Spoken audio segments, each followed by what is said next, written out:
నమస్తే, నా పేరు కిరణ్మయ్. ఎస్టీవీ న్యూస్ కు స్వాగతం. ముందుగా హెడ్లైన్స్. రాష్ట్ర వ్యాప్తంగా దంచి కొడుతున్న భారీ వర్షాలు. విజయవాడలో కొండ చర్యలు విరిగిపడి 4 మృతి. గాజువాక ములుగాడలో శ్రావణి షిప్పింగ్ లో విషవాయువు పీల్చి 5 అస్వస్థత. బాధితులను పరామర్శించిన కలెక్టర్ హరీందర్ ప్రసాద్. ఎన్ని ఇబ్బందులు ఎదురైనా సమయానికే పింఛన్లు ఇస్తున్నాం. నర్సీపట్నంలో పింఛన్ల పంపిణీ చేసిన స్పీకర్ అయ్యన్న. జీవీఎంసీలో ప్రతిరోజు ఫిర్యాదుల స్వీకరణ. ఆధునీకరించిన ప్రత్యేక కౌంటర్ను ప్రారంభించిన కమిషనర్ సంపత్ కుమార్. రాష్ట్ర వ్యాప్తంగా ఎడతెరిపి లేకుండా వానలు దంచి కొడుతున్నాయి. భారీ వర్షాలతో పలు జిల్లాలు అతలాకుతలమయ్యాయి. శ్రీశైలం, కృష్ణా, గోదావరి నదులు పొంగి పొర్లుతున్నాయి. భారీ వర్షాల కారణంగా ప్రభుత్వ, ప్రైవేట్ పాఠశాలలకు సెలవు ప్రకటించారు. లోతట్టు ప్రాంతాల ప్రజలు అప్రమత్తంగా ఉండాలని అధికారులు హెచ్చరికలు జారీ చేశారు. వావ్య బంగాళాఖాతంలో అల్పపీడనం కారణంగా రాష్ట్రంలో భారీ వర్షాలు కురుస్తున్నాయి. నదులు పొంగి పొర్లుతున్నాయి. కొండ చర్యలు విరిగి పడుతున్నాయి.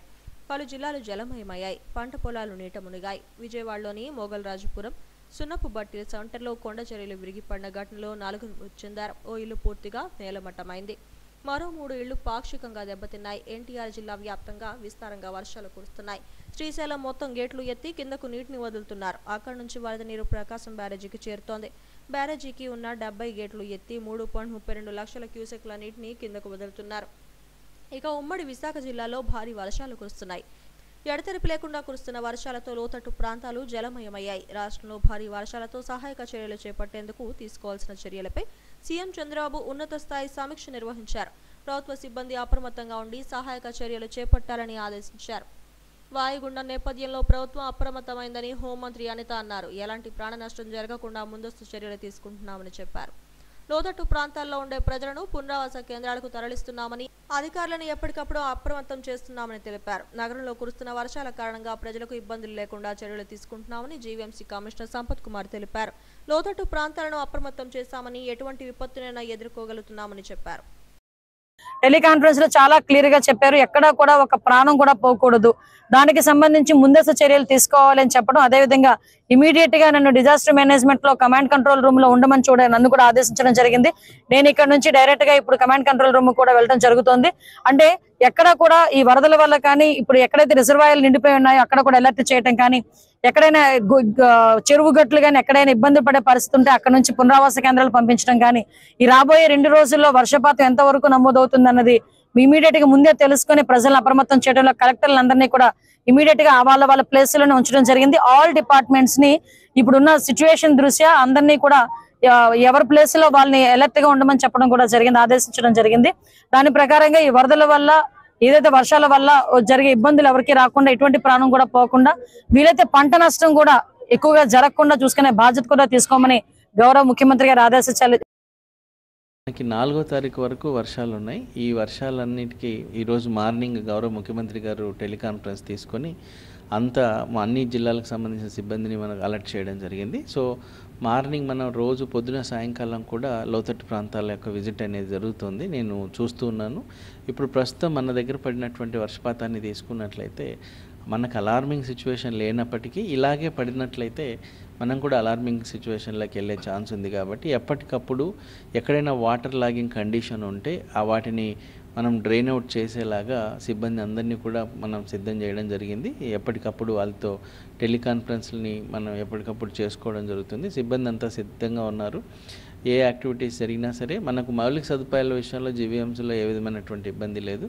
సిబ్బంది కూడా సరిపడా ఉన్నారు. కాబట్టి అందరినీ కూడా అలర్ట్ చేసి ఎలాంటి మనము విపత్కర పరిస్థితులు ఎదురైనా సరే మనం సిద్ధంగా ఉన్నాం.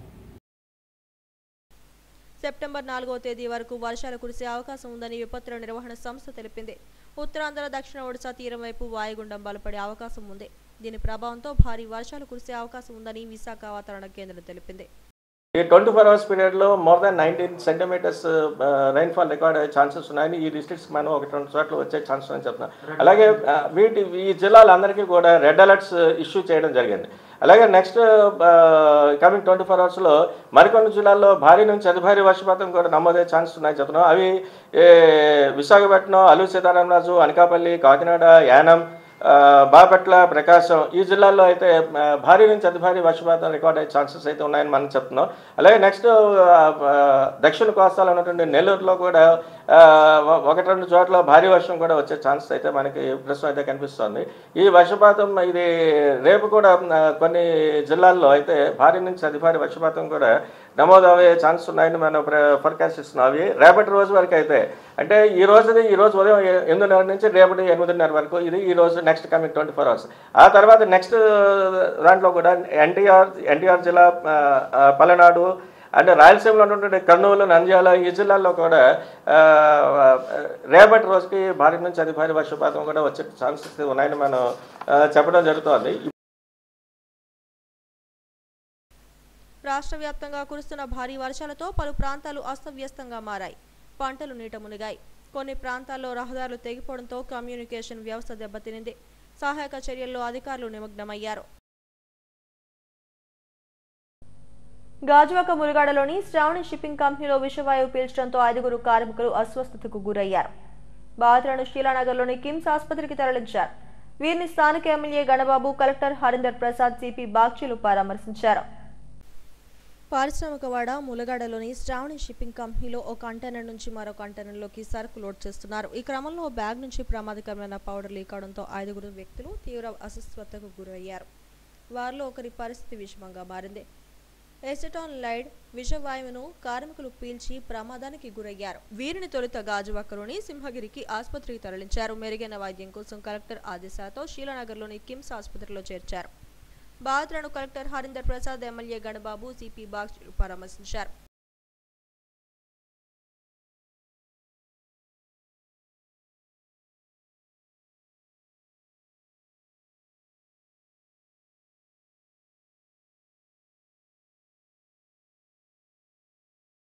శ్రావణి షిప్పింగ్ యాజమాన్యం బాధితుల పట్ల నిర్లక్ష్యంగా వ్యవహరిస్తోందని ఏఐటీయూసీ జిల్లా కార్యదర్శి కసిరెడ్డి సత్యనారాయణ మండిపడ్డారు. ఘటన జరిగిన 24 గంటలు గడిచినా బాధిత కుటుంబ సభ్యులను కలిసి యాజమాన్యం కనీస భరోసా ఇవ్వలేదన్నారు. బాధితుల పక్షాన తాము పోరాడుతామన్నారు. సాయంత్రం 5 గంటలకి శ్రావణి షిప్పింగ్లో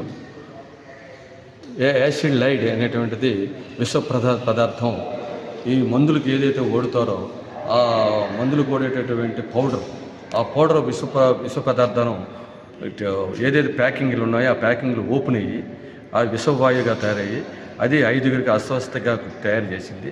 ఈ 5 ఇమ్మీడియట్లీగా సింహగిరి హాస్పిటల్కి తీసుకెళ్ళడం జరిగింది.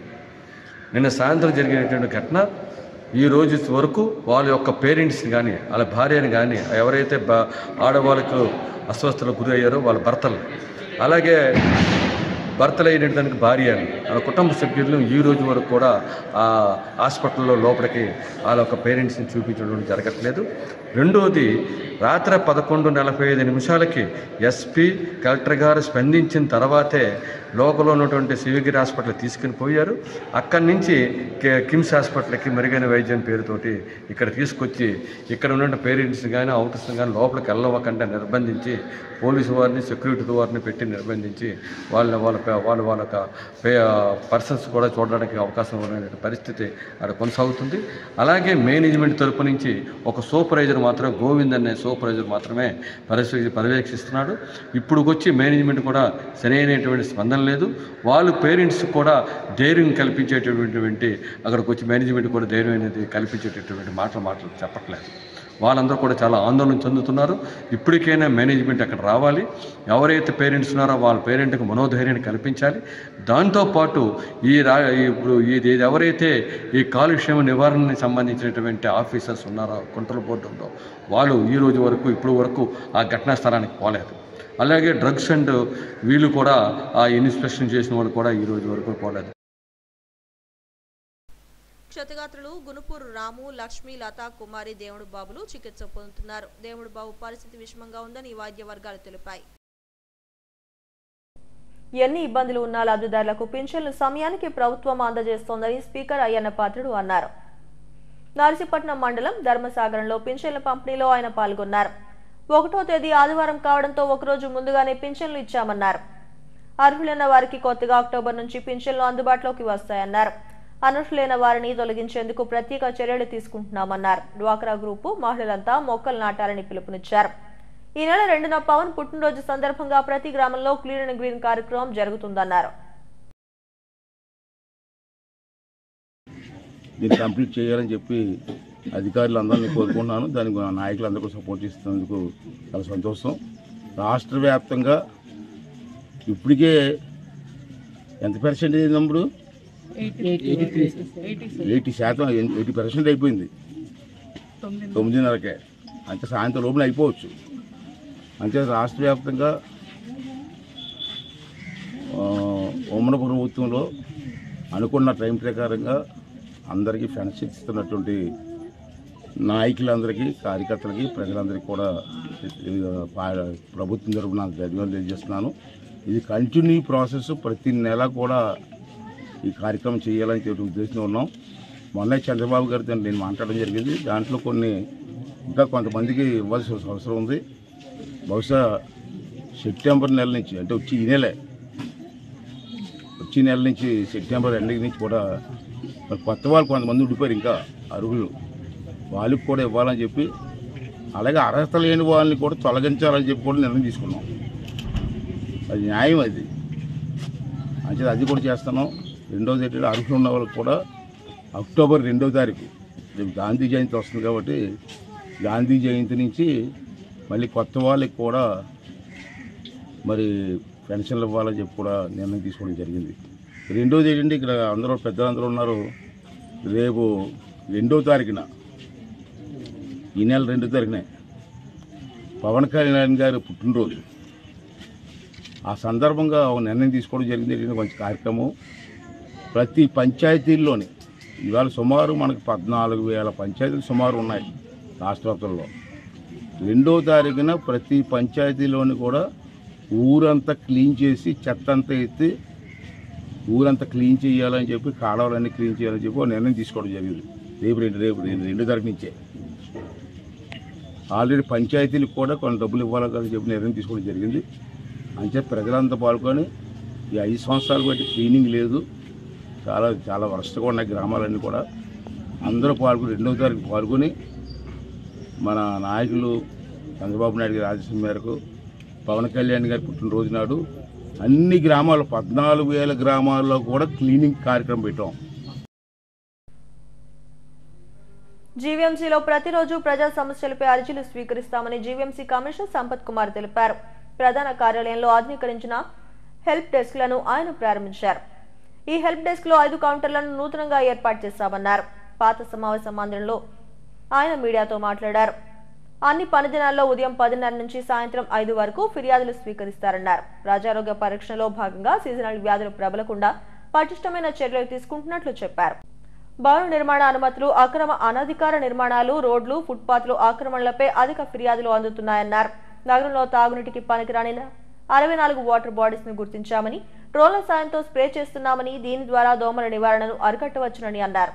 జీవీఎంసీ ఆర్థిక పరిస్థితిని మెరుగుపరిచేందుకు 10,000 అసెస్మెంట్ కానీ ప్రాపర్టీస్ ను గుర్తించి వాటిలో 4,600 ఆస్తులకు ఆస్తి పన్ను విధించడం ద్వారా 3 కోట్ల ఆదాయం సమకూరిందన్నారు. అమృత పథకంలో 356.42 కోట్ల అంచనా వ్యయంతో 27 పనులు మంజూరయ్యాయని తెలిపారు. స్మార్ట్ సిటీ ప్రాజెక్టు కింద సీవరేజ్ ప్రాజెక్టులు చేపట్టామన్నారు. భారీ వర్షాల నేపథ్యంలో ప్రజలను అప్రమత్తం చేస్తూ జోన్ల వారీగా ప్రత్యేక చర్యలు తీసుకుంటున్నామని చెప్పారు. ప్రత్యేకమైనటువంటి వాహనాలన్నింటినీ ఏర్పాటు చేసి వాటి ద్వారా మొత్తం 59 డంపుల్ని మనం క్లియర్ చేయడం జరిగింది. ఇవి కాకుండా అటు రెసిడెన్షియల్ ఏరియాలో, కమర్షియల్ ఏరియాలో ఉన్నటువంటి గ్యార్బేజ్ వల్నరబుల్ పాయింట్స్ అంటారు. అంటే అవి దగ్గరలో ఒక పాయింట్ ఏదో అలవాటు అయిపోయి ఉంటుంది, ప్రజలు వేస్తూ ఉంటారు నిత్యం. అలాంటివంటి పాయింట్లు రోజు ఆపరేట్ చేయాలి వాటిని. సో అవి రోజు ఏ రోజుకి ఆ రోజు ఆ 412 డంపుల్ని కూడా ఆపరేట్ చేయడం జరుగుతుంది. దీంతో పాటు రెగ్యులర్ శానిటేషన్ యాక్టివిటీస్ని మనం చేస్తూనే ఉన్నాం. మన యొక్క మొత్తం జీవీఎంసీ సిటీలో దాదాపు 2,200 కిలోమీటర్ల డ్రైన్ లెంత్ ఉంది.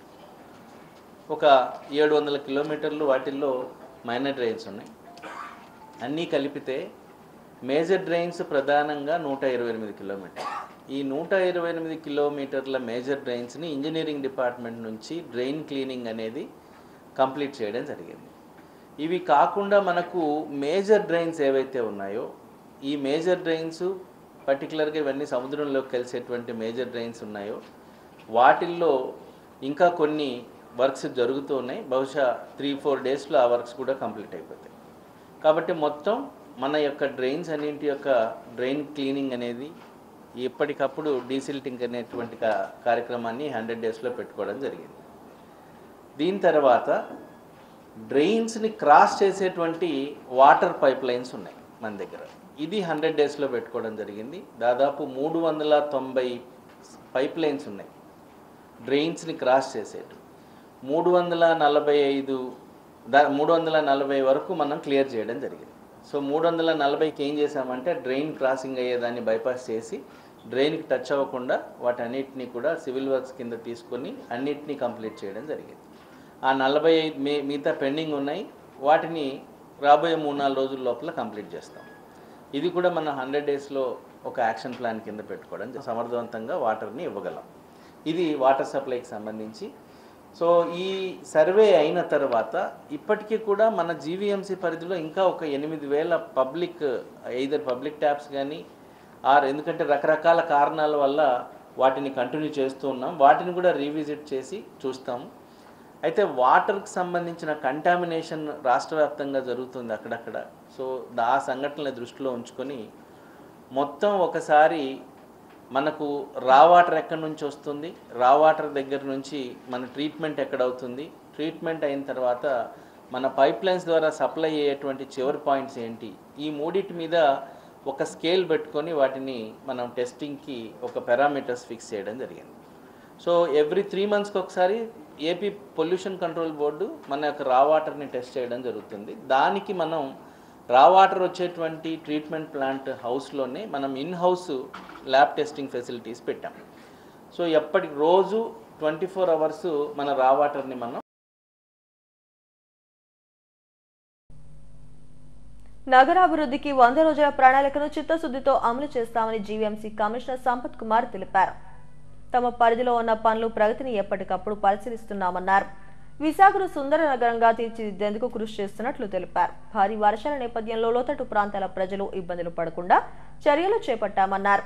ప్రజా సమస్యలను సత్వరమే పరిష్కరించడం తమ ప్రధాన లక్ష్యమంటున్న జీవీఎంసీ కమిషనర్ సంపత్ కుమార్తో మా bureau chief Chittibabu face to face.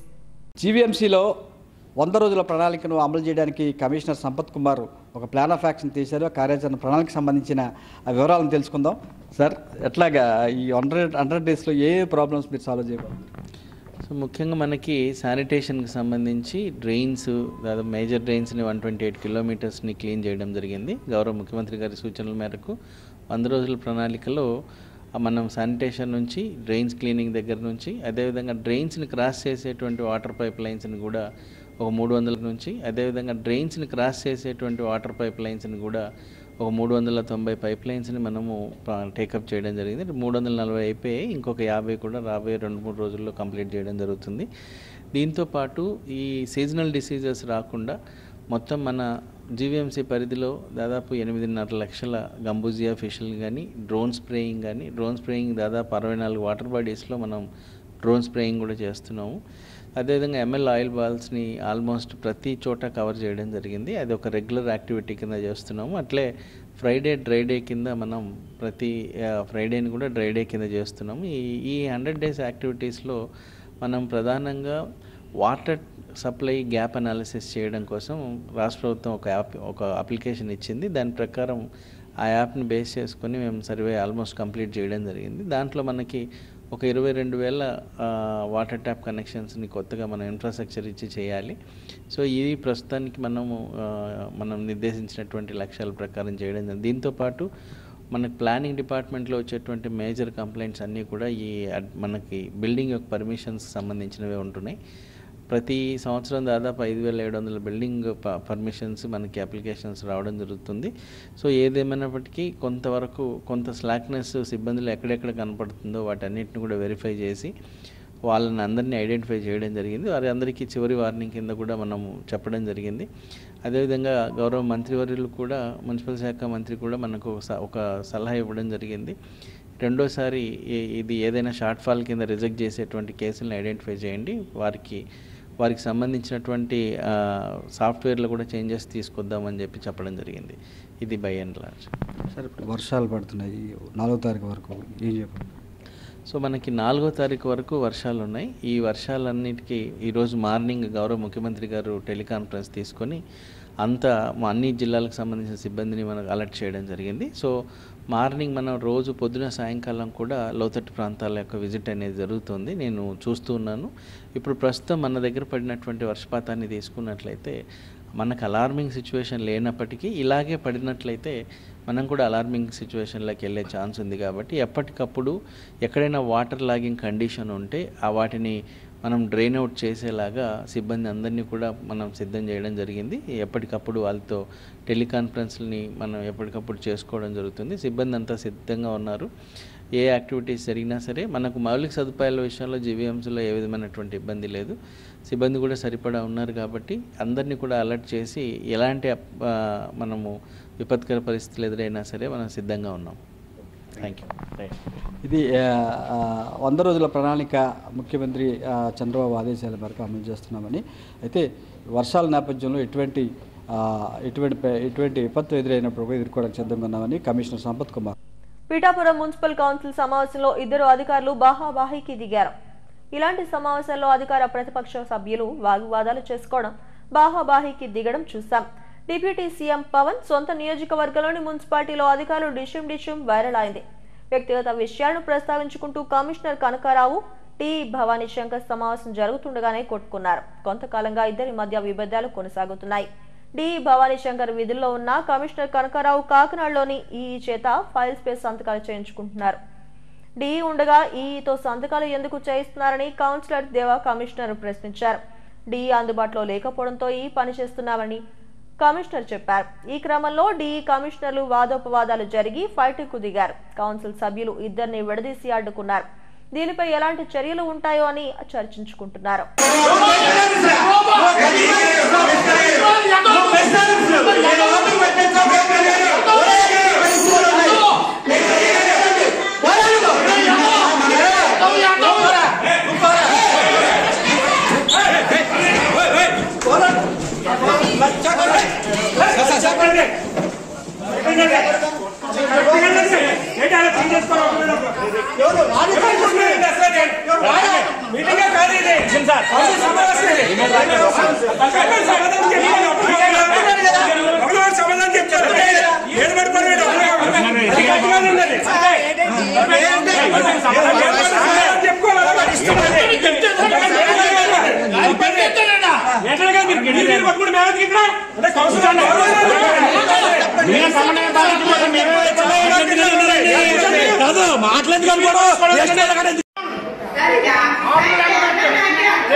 EPS 95 pensioners న్యాయమైన కోరికలను పరిష్కరించాలని association national vice president Srinivasa Rao, గౌరవ అధ్యక్షుడు మంత్రి రాజశేఖర్లు అన్నారు. ఉక్కు నగరంలో జరిగిన అసోసియేషన్ సమావేశంలో మాట్లాడారు. 9,000 కనీస పెన్షన్ అమలు చేయాలని ఏళ్ల తరబడి కోరుతున్నా మోడీ ప్రభుత్వం పట్టించుకోవడం లేదని ఆవేదన వ్యక్తం చేశారు. పింఛనర్ల సొమ్మే 20 లక్షల కోట్లు ఉంటుందని, దానిపై వచ్చే వడ్డీనే పింఛన్దారులు అడుగుతున్నారని చెప్పారు.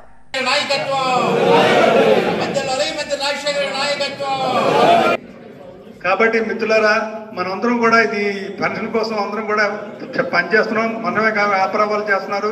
చాలా సిఐటి నుండి ఏఐటీస్ నుండి పనిచేస్తున్నాం. అలాగే మంత్రి రాజశేఖర్ గారు కూడా ఇప్పుడు వచ్చారు కాబట్టి వారి ద్వారా మన గుర్రాల సంజయ్ రెడ్డి నేషనల్ ప్రెసిడెంట్ ఉన్నారు కాబట్టి వారి దృష్టికి తీసుకెళ్లి, ఈయన హానరబుల్ ప్రెసిడెంట్ ఉన్నారు కాబట్టి ఈయనే రసరగా తీసుకెళ్లి ఈ సంస్థ నడిపించాలని చెప్పి మీ అందరి తరఫున మంత్రి ఆయన కోరుతున్నాను. ఎందుకంటే ఈయన పట్టుకుంటే గుర్రాల సంజయ్ రెడ్డి గారు ఓకే అంటారు, ఓకే అనుకుంటే ఇద్దరు కలిసి ప్రైమ్ మినిస్టర్కి వెళ్తే ఐఎన్టీ తరఫున కూడా ఒక వాయిస్ వినిపించినట్లయితే మన తాలూకా డిమాండ్ సక్సెస్ అవుతుందని మినిమం 9,000 రూపాయలు మనం డిమాండ్ చేస్తున్నాము. పెన్షన్ కనీసం 7,500 రూపాయలు ఇవ్వాలని చెప్పి మేము కోరుతున్నాం. అలాగే ఉచిత వైద్యం ప్రతి ఒక్కరికి ఇవ్వాలి, ఎటువంటి ఇది లేకుండా రిటైర్ అయిన ప్రతి ఒక్కరు కూడా ఉచితంగా ఇవ్వాలని చెప్పి మనందరం 40 సంవత్సరాలు పనిచేసినటువంటి వాళ్ళందరూ కూడా ఏది మనం అడుక్కునే పరిస్థితి, మన రైట్ ఇది, హక్కు ఇది. మనకు ఉన్నటువంటి మనం సంపాదించి మనం పెట్టి గవర్నమెంట్కి ఇచ్చాం వివిధ రూపాల్లో, పన్నుల రూపంలో. ఆ పన్నుల రూపాయలు ఇచ్చింది పద్ధతి ప్రకారంగా మాకు డిస్ట్రిబ్యూట్ చేయండి. మేము కూడా సమాజంలో ఓట్లు వేస్తున్నారు, అందరికీ కూడా దేశం తాలూకా ప్రగతికి అన్ని విధాలు సహకరిస్తున్నాం. ఈ సహకరించేటప్పుడు మమ్మల్ని ఇబ్బంది పెట్టడం మంచిది కాదని నేనైతే లెక్కల్లో పోను. మాకు కావాల్సిన దగ్గరికి వచ్చినట్టు అందరూ కూడా మురళీరాజు, మన రఫీ, లేకపోతే ప్రసాద్ గారు అందరూ మాట్లాడారు. వీరందరూ లెక్కలు చెప్పారు. మనకు కావాల్సింది 1000 రూపాయలు లేదా 2000, 3000 ఇలాగ వస్తుంది. ఇది కాదు, రీజనబుల్గా 7000, 10,000 పెన్షన్ కావాలి. దాన్ని తగ్గట్టుగా ఏంటి, మనకు డబ్బులు కావాలంతే. ఈ డబ్బులు ఇచ్చే క్రమంలో ఏ విధంగా మనం అచీవ్ అవుతాం అన్నది మనం చూడాలి. కామన్ మ్యాన్కి మనది కామన్ మ్యాన్ అది అంతా ఒకసారి అయిపోయిన తర్వాత అందరూ కామన్ మ్యాన్. సో అల్టిమేట్గా ఎక్స్పెక్ట్ చేసేది ఏంటి, మనం వస్తున్న దాన్ని ఏ విధంగా మనం పెంచుకోగలం అని చెప్పేటువంటిది. కాబట్టి దానికోసం ఖచ్చితంగా కేంద్ర రాష్ట్ర ప్రభుత్వాల మీద ఒత్తిడి చేద్దాం. ప్రధానంగా కేంద్ర ప్రభుత్వం ఆధీనంలో ఉంది కాబట్టి ఈ ఈపీఎస్ 95 అనేది వారికి ఒత్తిడి చేయాలి. ఢిల్లీ లెవెల్లో మీటింగ్ పెడతానంటే I request Prasadji, when you're holding a meeting you have called everybody to Delhi. So you have to provide you have to provide accommodation there. You have to provide accommodation. Other things they will take care. Eluru జిల్లా నూజివీడులోని triple ఐటీలో నిర్వహిస్తున్న మెస్ల పనితీరుపై జేసీ ధాత్రి రెడ్డి ఆగ్రహం వ్యక్తం చేశారు. కళాశాల ప్రాంగణంలోని మెస్లను ఆమె పరిశీలించారు. వంటకు వినియోగించే సరుకులు, నూనెల నాణ్యతను పరీక్షించారని ఫుడ్ సేఫ్టీ అధికారులకు సూచించారు. విద్యార్థులు ఆరోగ్యం పట్ల బాధ్యత లేదా అని ప్రశ్నించారు. తక్షణమే విద్యార్థులతో మెస్ల నిర్వాహకులు సమావేశం ఏర్పాటు చేయాలని ఆదేశించారు. He'll be filing 6A case అనేది కూడా బుక్ చేస్తారు. దానికి అదర్ దెన్ దట్ ఈ హాస్పిటల్ ల్యాబ్ ఏవైతే ఉన్నాయో వాటికి రిజిస్ట్రేషన్ లేదు అనేది మాకు హైలైట్ అయ్యింది. So through DMHO's help college administration faculty they are applying for registration. ఈ 1.5 వీక్లో ఈ రిజిస్ట్రేషన్ ప్రాసెస్ అనేది జరిగిపోతే ఇప్పటి నుంచి ఇంకా అన్ని రకాల safety standards, equipments, good quality doctors అవన్నీ కూడా మెయింటైన్ అవుతాయి ఇక్కడ. దాని తర్వాత వైఫై ఇష్యూ ఒకటి రేజ్ చేసి ఉన్నారు మన స్టూడెంట్స్. సో వైఫై అనేది అందరికీ ఇప్పుడు ఈ బేసిక్ రిక్వైర్మెంట్ కాబట్టి అది వెంటనే లైబ్రరీలో రీస్టోర్ చేస్తామని ఫ్యాకల్టీ మనకి ప్రామిస్ చేశారు. That will be done with in 1 వీక్లో జరిగిపోతుంది. అలానే డిస్ట్రిక్ట్ అడ్మినిస్ట్రేషన్ సైడ్ నుంచి ఇంకొక డెసిషన్ కూడా మేము తీసుకున్నాము. ఎవ్రీ సండే ఇక్కడ ఒక మెంటల్ హెల్త్ క్యాంప్ అనేది we will be organising in association with health department. ఇక్కడ ఇంత 7,000 మెంబర్స్ స్టూడెంట్స్ ఉన్నారు కానీ కౌన్సిలర్ లేకపోవడం వల్ల స్టూడెంట్స్ పేరెంట్స్ నుంచి దూరంగా ఉన్నప్పుడు ఎట్లాంటి మెంటల్ హెల్త్ ఇష్యూస్ ఫేస్ చేస్తున్నారు, డిప్రెషన్, లోన్లీనెస్, యాంగ్జైటీ, వీటన్నిటి కోసం every week will send a counsellor here. వాళ్ళతో ఇంటరాక్ట్ అయ్యి ఎలాంటి మెంటల్ హెల్త్ రిలేటెడ్ ఇష్యూస్ ఉన్నా కూడా షేర్ చేసుకొని దానికి అప్రోప్రియేట్ ట్రీట్మెంట్ ఆర్ కౌన్సిలింగ్ అనేది ఇప్పిస్తాం. So these are some of the short term ఇమీడియట్గా ఏమేమైతే సాల్వ్ చేయగలమో అది చేయడం జరిగింది. దాని తర్వాత ఒక ఇంపార్టెంట్ పాయింట్ ఏంటంటే ఈ ట్రిపుల్ ఐటీ అనేది ఇట్స్ అన్ ఆటోనామస్ బాడీ. మేము ఎవరం కూడా ఇక్కడ రావాలని మాకు లేదు, బట్ ఇంత ఇష్యూ అయింది కాబట్టి రావడం జరిగింది. Going forward we have confidence that వీళ్ళే ఇక్కడ ఉన్న ఇష్యూస్ని ఇంటర్నల్గా సాల్వ్ చేసుకుంటారని we are hoping. Thank you. Gajuwaka Kanithi రోడ్లోని పోతులూరి వీరబ్రహ్మ ఆలయంలోని శని త్రయోదశి సందర్భంగా ప్రత్యేక పూజలు నిర్వహించారు. భక్తుల కోరిక మేరకు ఆలయంలో శని త్రయోదశి పూజలు చేశామని ఆలయ ధర్మకర్త ఆశ్లేష ఆచారి తెలిపారు. ప్రతి ఒక్కరూ పూజలు చేయించుకోవడం వల్ల మంచి ఫలితాలు వస్తాయన్నారు. పోతులూరు వీరబ్రహ్మేంద్ర స్వామి ఆలయ ప్రాంగణంలో దాదాపు తెల్లవారుజాము 4 గంటల నుంచి శ్రావణ బహుళ శని త్రయోదశి పురస్కరించుకొని శనికి తైలాభిషేకములు, తిలాభిషేకములు, తిల దానములు ఋత్వికులు నిర్వహించడం జరుగుతున్నది. జాతకరీత్యా శనిగ్రహ దోష పరిహారార్థము, గోచార రీత్యా శనిగ్రహ దోష పరిహారార్థము భక్తులు అనేక సంఖ్యలో ఇక్కడికి వచ్చి దోష పరిహారార్థము, శనిగ్రహ దోష ప్రీత్యర్థము ఋత్వికుల సహాయంతో తైలాభిషేక కార్యక్రమాలు నిర్వహించడం జరిగినది. అయితే ఈ సంవత్సరం ఈ ఆలయం కట్టి 11 సంవత్సరాలు అయిన తర్వాత గడిచిన ఒక 2 వారాల క్రితమే ఇక్కడ నవగ్రహ మండపం ఏర్పాటు చేయడం జరిగినది. చాలా సౌకర్యములతో విశాలవంతముగా శాస్త్రోక్తముగా ఋత్వికుల యొక్క సహాయంతో ప్రతిష్టా కార్యక్రమం జరిగింది.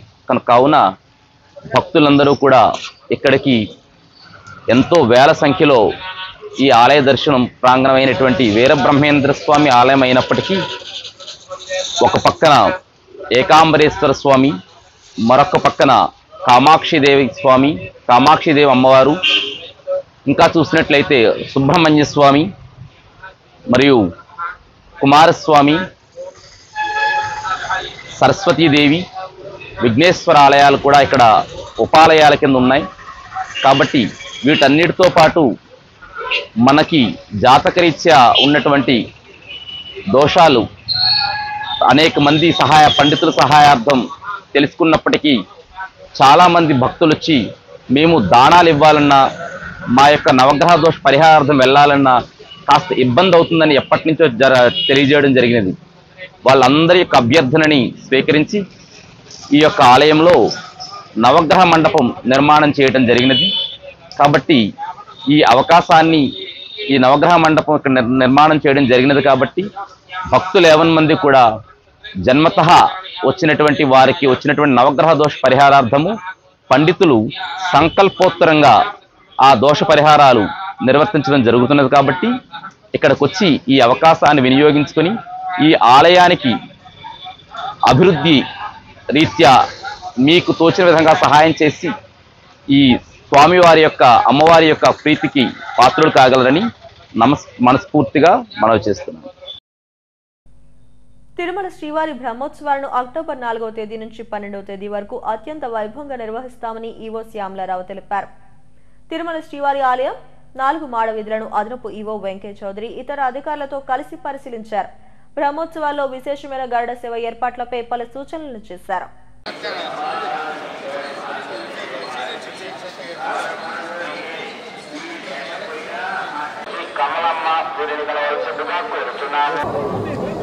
అక్టోబర్ 4 నుంచి 12వ తారీఖు వరకు జరిగే సాలకట్ల బ్రహ్మోత్సవాలకి జరిగే అరేంజ్మెంట్స్, చేయాల్సిన అరేంజ్మెంట్స్ చూసుకోవడానికి ఈరోజు ఎడిషనల్ ఈఓ గారు, ఎస్పీ గారు, అలాగే సిబిఎస్ఓ గారు, అలాగే మిగిలిన సిబ్బంది అందరితో ఇవన్నీ చూసుకోవడం జరిగింది.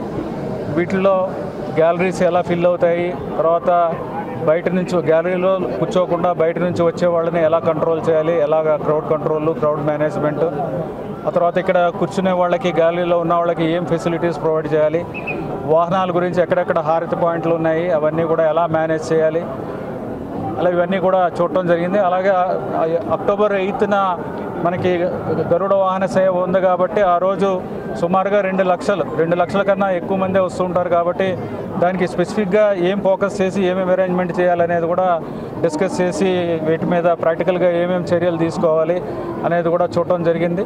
అలాగే చక్ర స్నానానికి సంబంధించిన అరేంజ్మెంట్స్, శ్రీవారికి సంబంధించిన అరేంజ్మెంట్స్, అలాగే వచ్చే ప్రజలు భక్తుల నుంచి వాళ్ళు స్నానాలు చేస్తుంటారు కాబట్టి వాళ్ళకి ఏమేమి అరేంజ్మెంట్స్ చేయాలి, ఎలాగ వాళ్ళని మేనేజ్ చేసుకోవడం, ఎలాగో ఎవరికి ఇబ్బంది లేకుండా సేఫ్టీ ఆస్పెక్ట్స్ కూడా స్విమ్మర్స్ని పెట్టడం, ఎన్డీఆర్ఎఫ్ టీమ్స్ తీసుకురావడం అవన్నీ కూడా చర్చించడం జరిగింది. వీటి మీద అన్ని అరేంజ్మెంట్లు, బ్రహ్మోత్సవాలకు సంబంధించిన అరేంజ్మెంట్స్ అన్నీ కూడా బాగా జరుగుతున్నాయి.